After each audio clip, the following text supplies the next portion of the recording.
बोलिए सियावर रामचंद्र भगवान की जय। जो समस्त जीवों को भवसागर से पार कर देते हैं, वही श्री राम जी केवट से कहते हैं कि हमें गंगा पार करा दो। अब केवट जी राम जी को, मैया सीता जी को, लक्ष्मण जी को, निषाद राज भैया को नाव में चढ़ाते हैं और चढ़ा करके गंगा जी के पार लेकर के जाते हैं। और यहां दर्शन करिए, जैसे ही गंगा के उस किनारे पहुंचे, सबसे पहले प्रभु राम जी उतरे, उसके उपरांत मां जानकी जी उतरी, उसके उपरांत लक्ष्मण भैया उतरे, फिर निषाद राज भू और अंतिम में केवट जी उतरते हैं। केवट जी उतर के राघव जी के चरणों में प्रणाम करते हैं। अभी तक केवट ने भगवान के चरणों में दंडवत नहीं किया। मेरी मां सीता जी के हृदय में इस बात का दुख होता है कि केवट ने उतराई नहीं दी, अभी तक कुछ दिया नहीं केवट को। फिर मां जानकी जी अपनी रतन जड़ित अंगूठी प्रभु राम जी को देती है, कहती है प्रभु आप केवट को ये उतराई दे दो, केवट को ये उतराई दे दो।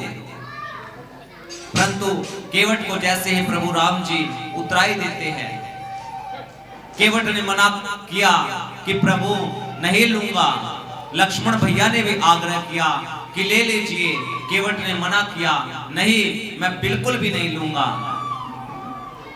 और चरणों में दंडवत करके कहते हैं कि प्रभु आज मैंने क्या कुछ प्राप्त नहीं कर लिया है, आज तो मुझे सब कुछ प्राप्त हो गया। जिन चरणों के दर्शन करने के लिए मुनि संत महात्मा तपस्या करते रहते हैं, जो चरण भगवान शिव के हृदय में सदैव वास करते हैं, मुझे उन चरणों को धो करके उन चरण के अमृत का पान करने का सौभाग्य प्राप्त हुआ। क्या कुछ प्राप्त नहीं हुआ, सब कुछ प्राप्त हो गया और कुछ नहीं चाहिए।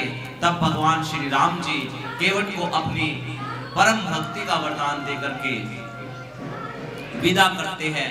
केवट जी जाते हैं, फिर निषाद राज जी से कहते हैं कि निषाद जी अब आप भी जाइए। निषाद जी कहते हैं कि नहीं प्रभु, आपको रास्ता दिखा करके और जहां पर आप रहना निश्चित करें, वहां पर आपके लिए एक उत्तम व्यवस्था करके फिर जो भी आप कहेंगे मैं वही करूंगा। इधर दर्शन करिए, भगवान श्री राम जी गंगा जी में स्नान करके गंगा जी का पूजन करते हैं, वहां पर पार्थिव शिवलिंग का निर्माण करते हैं। और मेरी मां जानकी जी गंगा मैया से प्रार्थना करती है, हे गंगा मैया आप मेरे मनोरथ को सफल कीजिए। क्या मनोरथ सफल कीजिए कि मैं अपने पति और देवर के साथ वापिस 14 वर्ष के बाद लौट करके आपका पूजन करूं, सकुशल लौटूं। गंगा मैया के निर्मल जल से वाणी आई, क्या वाणी बोली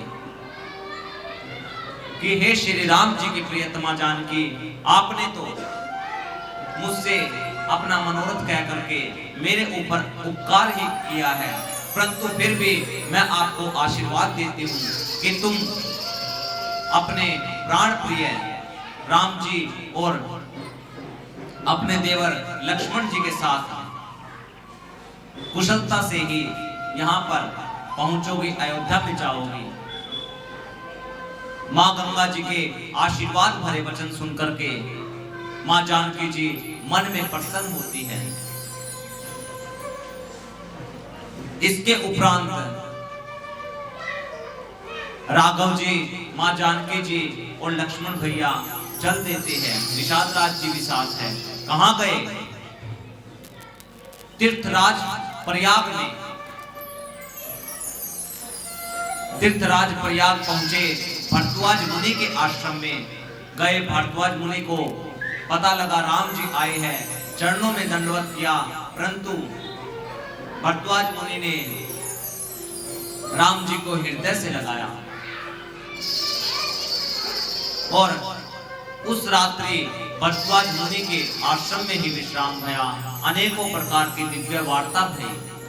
प्रातःकाल राम जी ने कहा कि हे मुनिवर, आप हमें बताइए हम किस मार्ग पर जाएं।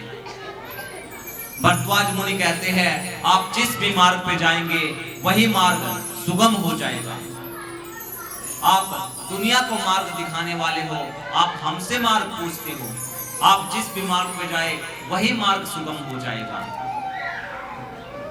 फिर भारद्वाज मुनि ने कहा कि आपके लिए चित्रकूट में आप जाइएगा, वहां मंदाकिनी का तट है, वहां पर आपको मार्ग में वाल्मीकि ऋषि का आश्रम मिलेगा। आगे का रहने का स्थान वही बताएंगे। और मार्ग में जाने के लिए भरद्वाज मुनि ने अपने 50 शिष्यों को श्री राम जी के साथ भेजा। वो 50 शिष्य क्या थे? चारों वेद, उपवेद, शास्त्र और पुराण, उपपुराण, निषद, उपनिषद, ये सभी को अगर मिलाएंगे तो 50 बनते हैं। परंतु इसमें से मुख्य है अपने 4 शिष्य, चारों वेदों को श्री राम जी के साथ भेजा। रास्ते में प्रभु राम जी ने चारों शिष्यों को विदा किया। निषाद राज जी को सत्य की दुहाई देकर के विदा किया। उसके उपरांत वाल्मीकि ऋषि के आश्रम में पहुंचे। अनेकों दिव्य वार्ता भई। वाल्मीकि ऋषि के चरणों में प्रभु राम जी ने दंडवत किया। वाल्मीकि ऋषि ने श्री राम जी को हृदय से लगाया। वार्ता भई। वाल्मीकि ऋषि से राम जी पूछते हैं, हे मुनिवर, मैं कहां रहूं, आप बताइए। वाल्मीकि ऋषि कहते हैं, जिनके कान कभी आपकी कथा सुनने से भरे नहीं, आप उनके हृदय में रहिए। जो पहले आपको भोग समर्पित करके स्वयं भोग को ग्रहण करे, स्वयं भोजन ग्रहण करे, आप उनके हृदय में रहिए। आज जिनके कान आपकी कथा सुन के भरे नहीं, आप उनके हृदय में रहिए। जिनके नेत्र आपके दर्शन करके थके नहीं, आप उनके हृदय में रहिए। जो स्वयं आभूषण बाद में धारण करे, पहले आपको समर्पित करे, आप उनके हृदय में रहिए। ऐसे ऐसे भगवान श्री राम जी को 14 स्थान बताए और मुख्य स्थान बताया कि आप जाकर के मंदाकिनी के तट पर रहिए। वहां पर कोल और भील आपकी प्रतीक्षा में है, आपके लिए पर्णकुटी तैयार करेंगे।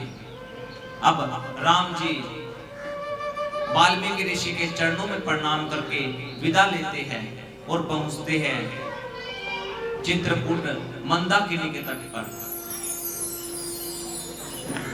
यहां पर कोल भील कौन है? सभी देवी देवता कोल भील का वेश बना करके मंदाकिनी के तट पर आते हैं और सभी की सहायता से पर्णकुटी का निर्माण होता है। और 2 पर्णकुटी बनती है, एक छोटी पर्णकुटी लक्ष्मण जी के लिए और बड़ी पर्णकुटी राम जी एवं मां जानकी जी के लिए। यहां पर इस प्रकार से मेरे राम जी और मां जानकी जी वास करते हैं कि स्वर्ग में इंद्र की अमरावती भी नहीं होगी। दोनों सुख शांति पूर्वक रहते हैं।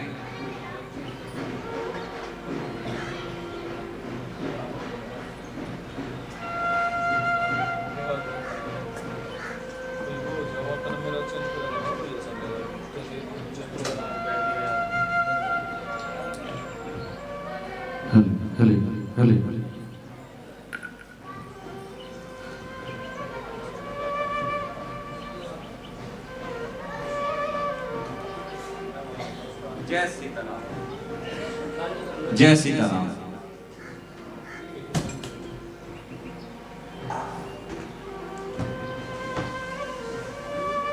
यहाँ पर राम जी इस प्रकार से वास करते हैं मां जानकी जी के साथ, लक्ष्मण भैया के साथ, कि इंद्र की अमरावती भी इतनी सुंदर नहीं होगी। जिस प्रकार से इंद्र अपनी पत्नी एवं अपने पुत्र जयंत के साथ अमरावती में वास करते हैं,